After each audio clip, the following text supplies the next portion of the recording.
C'est par la grande barrière entre la ville de Goma en RDC et celle de Gisenyi au Rwanda que les rebelles du M23 sont venus remettre devant les caméras 14 combattants des forces démocratiques pour la libération du Rwanda aux officiers de l'armée rwandaise. À leur tête, le général de brigade Ezekiel Gakwerere, que les rebelles affirment avoir capturé pendant les affrontements contre les FARDC dans la province du Nord Kivu. Je suis au Congo depuis le début de cette guerre. J'ai été capturé il y a quelques jours par la force du M23. Le haut gradé des FDLR a été présenté avec une dizaine de ses soldats, tous portant des tenues de l'armée congolaise. Celle-ci a réagi dans un communiqué pour dénoncer un matraquage médiatique mis en scène par l'AFC M23 dans le but de discréditer les FARDC. L'armée congolaise affirme notamment que le général de brigade Gakwerere travaille depuis longtemps au service du président rwandais Paul Kagame. Interrogé par la DW, la porte-parole du gouvernement rwandais approuve sans gêne l'opération des rebelles que le Rwanda est accusé de soutenir.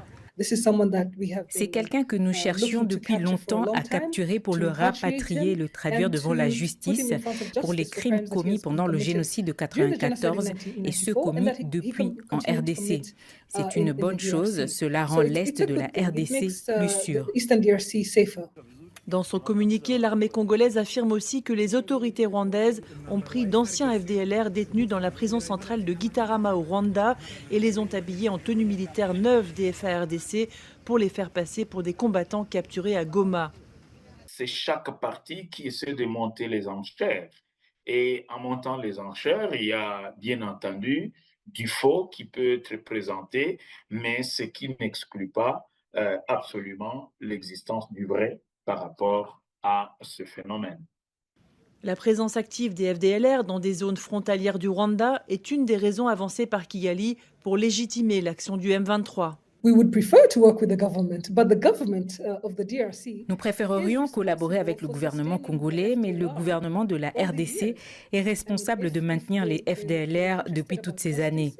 S'ils étaient vraiment intéressés par la justice, par la sécurité et la paix dans la région, ils auraient neutralisé ce groupe il y a longtemps.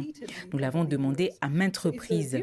Donc si le gouvernement congolais non seulement ne veut pas nous remettre les FDLR, mais en plus les intègre à son armée, nous considérons cela comme une force hostile à neutraliser par n'importe quel moyen. Et le fait qu'ils aient été capturés et que ceux qui les ont capturés nous les ont remis, nous trouvons cela tout à fait acceptable.